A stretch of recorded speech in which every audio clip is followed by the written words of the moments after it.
Was always aware that I was my family's second-best child. Neither of my parents ever said it out loud. They were not obliged to. Their deeds were more powerful than words. Mike, my brother, was their heir apparent, their eldest child, their excitement and pride. They thought he couldn't do anything wrong because he was 2 years older than me. He damaged Mom's favorite vase while playing baseball in the house when we were youngsters, I recall.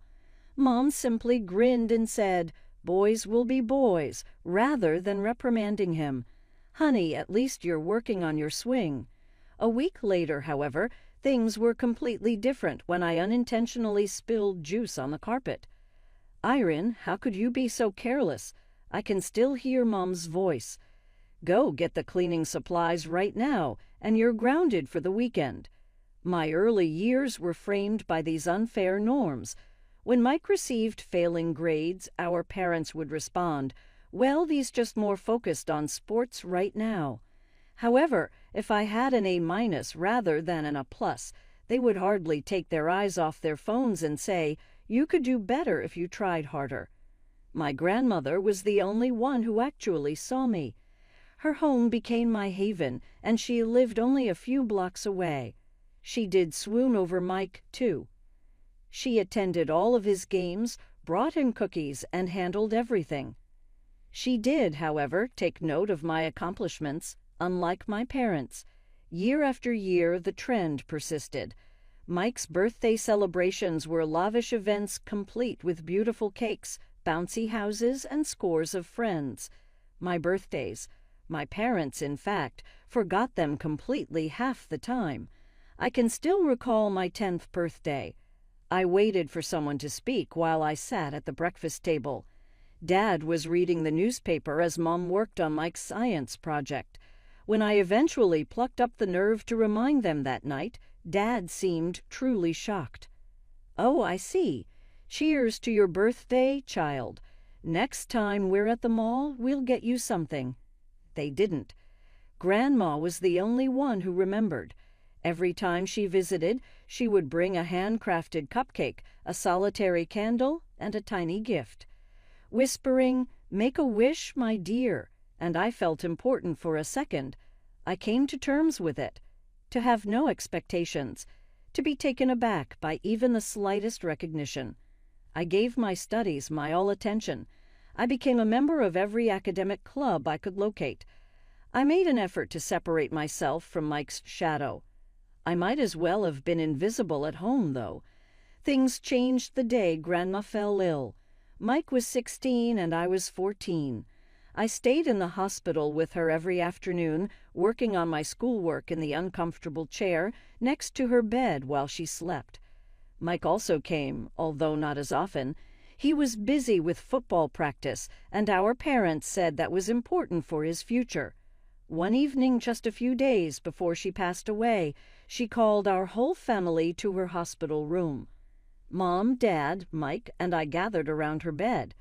Her voice was weak, but determined as she looked directly at Dad.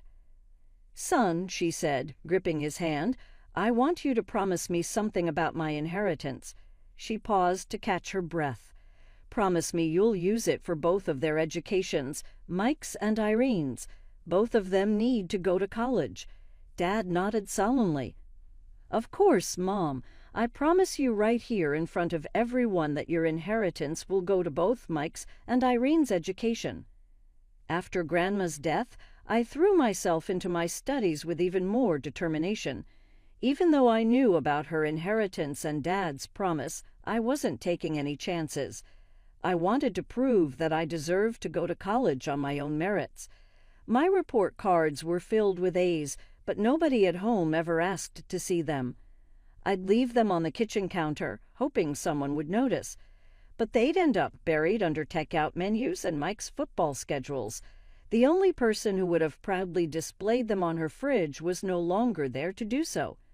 I joined the debate club despite my hands shaking every time I had to speak in public.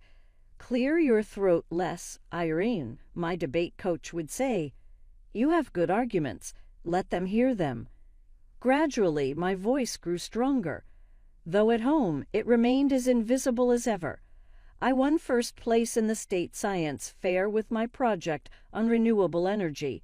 The local newspaper even ran a small article about it. I left it on Dad's desk, but it disappeared under a stack of papers, unread. Meanwhile, Mike's every football game made it onto our family calendar, marked with bright red circles. Then came Mike's graduation. Suddenly, our normally quiet house transformed into party central. Mom spent weeks planning every detail, from the catering to the decorations. "We're so proud of you, son," Dad announced during the party, clinking his glass for attention. The backyard was packed with relatives, friends, and what seemed like half the neighborhood. Not only has our boy graduated, but he's also heading to Preston University this fall. Mike sat there grinning, keys to his new car dangling from his fingers. I stood in the corner holding a plate of cake I wasn't eating. "Thanks to Mom's inheritance," Dad continued, his voice thick with emotion, "we've been able to secure Mike's future at one of the best colleges in the country. She would have been so proud." The guests erupted in applause and congratulations. 2 months later, we drove Mike to Preston University, 6 states away. Mom and Dad helped him move into his dorm, took hundreds of pictures, and spent 2 extra days in town just to make sure he was settled and okay. After that, our house became Mike's satellite campus. Mom and Dad called him every day, sometimes putting him on speaker so his voice would fill the kitchen during dinner. They drove up to visit him at least twice a month, always returning with stories about his classes, his friends, and his football practice. Meanwhile, I continued my senior year alone in my quiet room. I studied for tests nobody would celebrate. I won competitions nobody would attend. I prepared for a future I wasn't sure I'd be allowed to have. 2 years passed quickly, and I finished high school at the top of my class. Not that anyone at home noticed or cared. On graduation day, I put on my white dress and honor cords alone. My parents had left 3 days earlier for a much-needed vacation with Mike. "We'll bring you back a souvenir," Mom had said casually, as if missing my graduation was as trivial as missing a Tuesday dinner. I sat among my classmates during the ceremony, watching other parents beam and take photos. My friend Jenny's mom even took some pictures of me, saying, "Your parents will want to see these." I didn't have the heart to tell her they probably wouldn't. While my classmates celebrated with their families, I went home and started working on my college applications. I'd been preparing for this moment for months, carefully crafting essays, gathering recommendation letters, and documenting all my academic achievements. The acceptance letters started arriving a week later. Evergreen State University offered me a full scholarship with free dorm accommodations. Their letter praised my academic achievements and extracurricular activities. Then came the acceptance from Blackwood Private College. Their program was exactly what I wanted, though the tuition was steep. Not as expensive as Mike's Preston University, but still substantial. I knew my parents still had my portion of Grandma's inheritance. I'd overheard them discussing money matters enough times to know it was there, waiting, just as Grandma had intended. So I waited for their return, the Blackwood acceptance letter safely tucked away in my desk drawer, the Evergreen offer hidden as my backup plan. They came back tanned and cheerful 2 weeks later. Mike had already headed back to Preston to hang with his brothers, as Dad proudly announced. I waited until after dinner, when they were relaxed and still sharing vacation stories. "I got accepted to Blackwood College," I said during a rare moment of silence. "Their business program is highly ranked." Mom glanced up briefly from her phone. "That's nice, dear." "I'd need to pay tuition," I continued, my heart beating faster. I was hoping we could use my portion of Grandma's inheritance. The silence that followed was different, heavier somehow. Dad sat down his coffee mug, exchanging a look with Mom. "We don't have money for your college tuition," he said flatly. I felt my chest tighten. "But Grandma's inheritance," I said, my voice shaking. She made you promise in front of everyone that it would go to both our educations. Mom had the decency to look slightly uncomfortable, but Dad just shrugged. We spent that money on our vacation. The rest went to your brother. He needed it more. It was an expensive trip, Mom added, as if that explained everything. And Mike's tuition isn't getting any cheaper. He needs the extra support. I stared at my parents, trying to process what they'd just said. The room felt too small, too hot. You promised her, I said, my voice trembling. Grandma made you promise. We were all there, you, Mom, Mike, me. She made you swear you'd use the money for both our educations. Dad took another sip of his coffee, not even looking at me. I just didn't want to upset my mother in her final days. We knew from the start we wouldn't be giving you any of that money. Something inside me snapped. 18 years of being invisible, of swallowing my words, of accepting their neglect, it all came rushing out at once. You're liars, I shouted, standing up so quickly my chair fell backward. You're nothing but liars who betray your own mother's dying wish. You spent my college money on a vacation. You gave it to Mike, who already had his share. You've been lying to everyone, to Grandma, to me. Get out. Dad's words cut through my tirade like ice. I thought I'd misheard. You heard your father, Mom said, her voice cold. Get out of this house. You're 18 now, an adult. If you're so independent that you can talk to us this way, you can take care of yourself. Before I could respond, Mom grabbed my arm and practically dragged me upstairs to my room. She yanked my old suitcase from under the bed and threw it at my feet. Pack your things, she said, pulling open my drawers. I want you out of here first thing tomorrow morning. I stood there frozen, watching as she pulled out the suitcase's expandable handle. This was really happening. My own parents were throwing me out. Mom, I started to say, but the look she gave me was one I'd never seen before. Like I was a stranger who had invaded her home. That's when it hit me. They were strangers, too. Maybe they always had been. The people I'd been trying to please all these years, hoping for their love and approval, didn't really exist. These were just two people who happened to share my DNA. I packed in silence. Clothes, books, my laptop, the few precious photos I had of Grandma. Mom stood in the doorway watching, arms crossed, as if making sure I wouldn't steal anything. As if there was anything in this house I wanted any more. When my suitcase was full, I took out my phone and texted Jenny. Can I come over? It's important. Her response was immediate. Of course. Doors open. I walked out without saying goodbye. Nobody tried to stop me. Jenny's parents had given her a small apartment for her 18th birthday, just a few blocks away. She was waiting at her door when I arrived. She took one look at my face and my suitcase and pulled me into a hug. That night, as we sat on her couch drinking hot chocolate, I made my decision. I would accept the offer from Evergreen State University.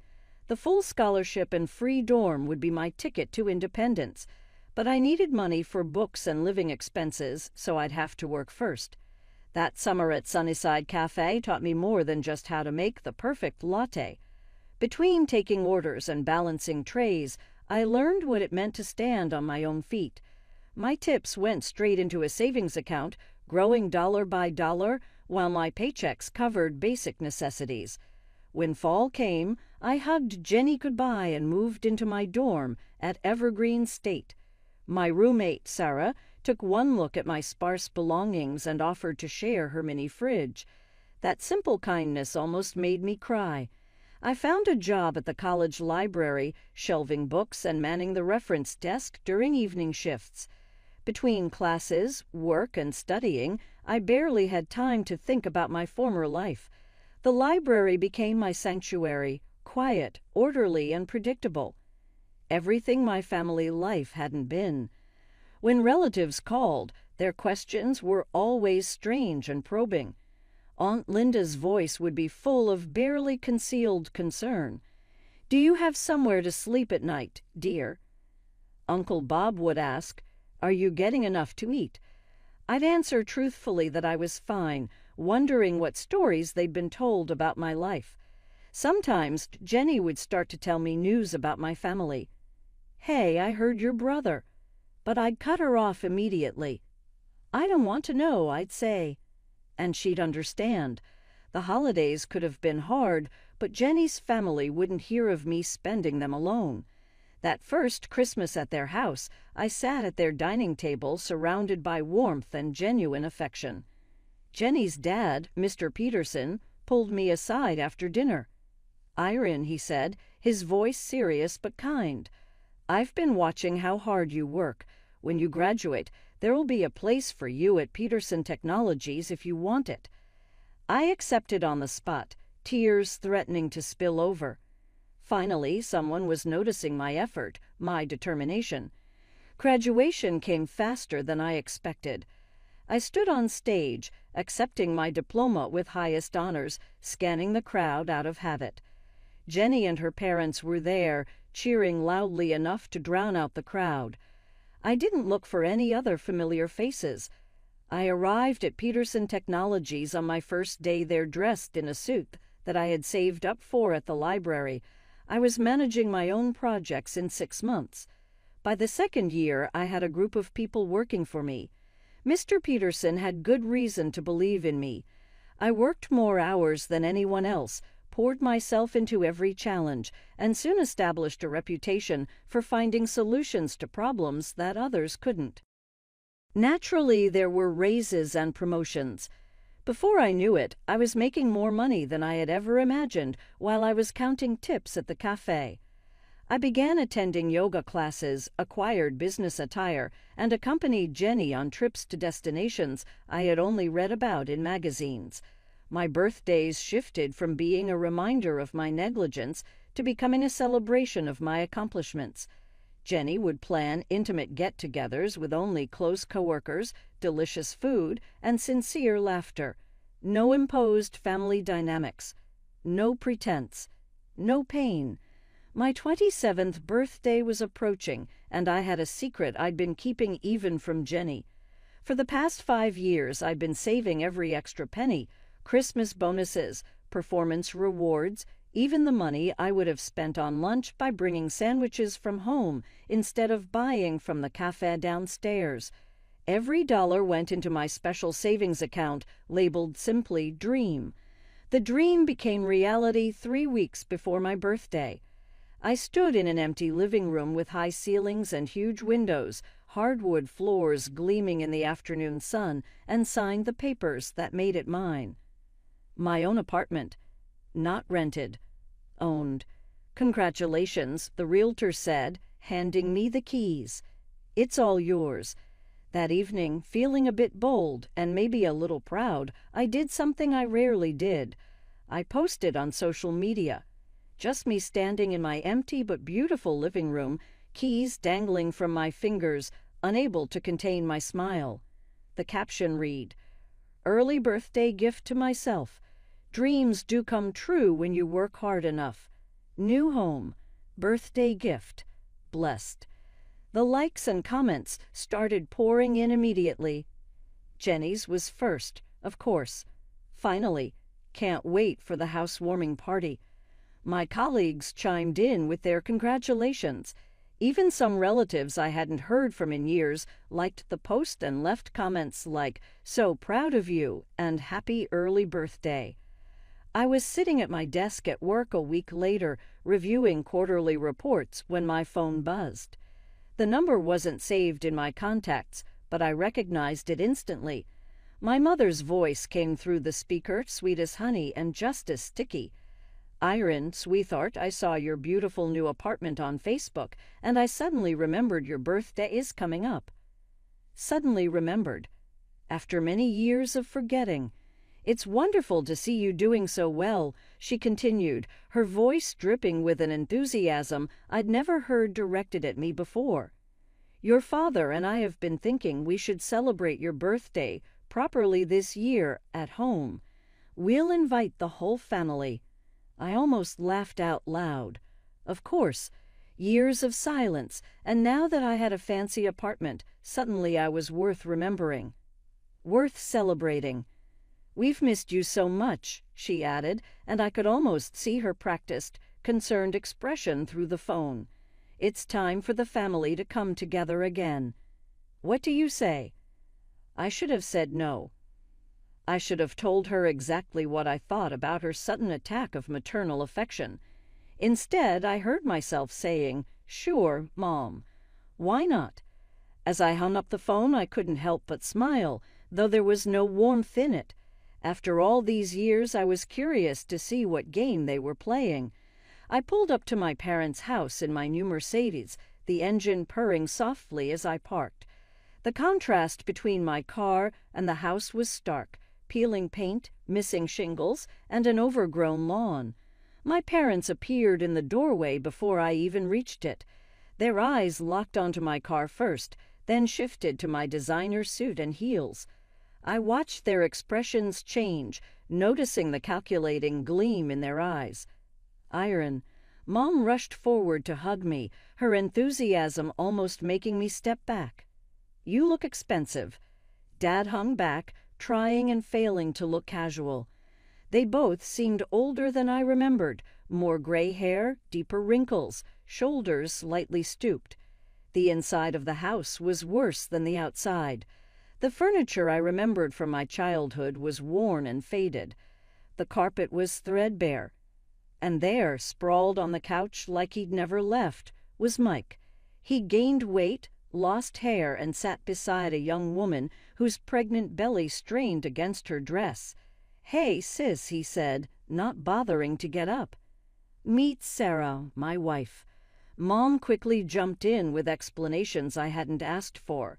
"Mike's staying with us temporarily. Well, college wasn't quite the right fit. But he's got some promising job prospects.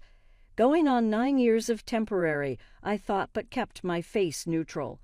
The guests will be here soon," Dad said, gesturing to a table laden with food. "But first, tell us about your job. That's quite a car you're driving." "Must be making good money, huh?" "Things are fine," I replied smoothly, sidestepping the question. "The catering looks nice." "But what exactly do you do?" Mom pressed. "That apartment of yours must cost a fortune. And a Mercedes?" I smiled blandly. "I work in management. How's everyone been?" Before they could probe further, the doorbell rang. Suddenly, the house was full of relatives, aunts, uncles, cousins I hadn't seen in nearly a decade. They swarmed around me with hugs and exclamations. Aunt Helen pulled me aside during the commotion, her voice low. "I'm so glad you finally came to your senses, dear. Your parents have been so worried. It must have been hard, living like that." I turned to her, confused. "Like what?" She glanced around before whispering, "You know, after you ran away with that boy, living on the streets, refusing to work." She patted my arm. "But look at you now, all cleaned up and respectable again." The pieces clicked into place. While I'd been building my career, earning promotions, and buying my apartment, my parents had been spinning tales about their shameful, runaway daughter. Their version of events painted them as the worried, abandoned parents of a wayward child, and I'd played right into their hands by cutting off contact with the extended family. Once everyone was seated at the table, Dad stood up, raising his glass. "We're here today to celebrate our wonderful daughter," he announced, his voice thick with fake emotion. "We're so proud of what she's become." Mom dabbed at her eyes with a napkin, tears I'd seen her practice for school plays decades ago. "The family should stick together," she said, reaching for my hand across the table. I kept mine firmly in my lap. That's what matters most, family supporting each other. The word supporting wasn't used subtly. Her glances at my pricey jewelry and luxury watch weren't either. "Your father and I always knew you'd make something of yourself," she added, sniffling. When she was done, I waited for a time in silence. Then I got up and smoothed my dress slowly. I said, "Thank you all for coming," in a calm, clear voice. The fact that my folks noticed my birthday this year is actually rather interesting. Really, it's the first time. The room became silent. Mom's feigned tears quickly dried up. You know, my birthdays were never recognized when I was growing up. Not one. However, I suppose a Mercedes and an apartment in a great area of town make birthdays more special, don't they? Dad cautioned. "Irene, now isn't the time." Oh, but it is. I turned to speak to everyone at the table. Earlier, Aunt Helen shared something fascinating with me. I reportedly ran away from home with a boy when I was 18, ended up homeless, and refused to work. There was no comedy in my laughter. I'd love to hear more about this mysterious bad boy I supposedly ran away with. Mom's voice was anxious and high as she jumped in. "The past is the past, darling. Let's avoid. The day after I graduated from high school, they threw me out. The truth," I shouted, raising my voice above hers. "Are you curious as to why?" Mike shifted in his chair uneasily. Some family members gave a nod. Because I reminded them that they used our grandmother's money to pay for Mike's and my college education, as they had promised her on her deathbed. "Dad, do you recall that promise? In front of everyone, you succeeded. However, they gave Mike the remainder and used my share on an opulent trip. When I ventured to ask them about it, they threw me out." Mom muttered, "That's not true," in protest. However, I could see the relatives' eyes lit up with recognition. "I earned admission to college, worked my way through it, and started my profession from nothing. And until they spotted my new apartment on Facebook, they didn't remember my birthday or call me once in 9 years. There was an overwhelming quiet in the room. My parents were the object of Aunt Helen's undisguised disdain. Uncle Bob was gently shaking his head. Taking up my purse, I remarked, "I apologize for disturbing this beautiful celebration. However, I believed that everyone should be aware of the reality." I didn't return to make amends. I returned to correct the record. The journey home was freeing. Everything was set up in my apartment, a catered meal that I had planned days in advance, fully aware of how this evening would turn out. Jenny came first, then my coworkers and real friends. We celebrated not just my birthday, but also my liberation from the lies by eating and drinking. That night, the messages began to arrive. Mom is pleading with me to change my mind. Dad stating that they were mistaken. Mike is requesting assistance with his temporary predicament. One by one, I blocked their numbers.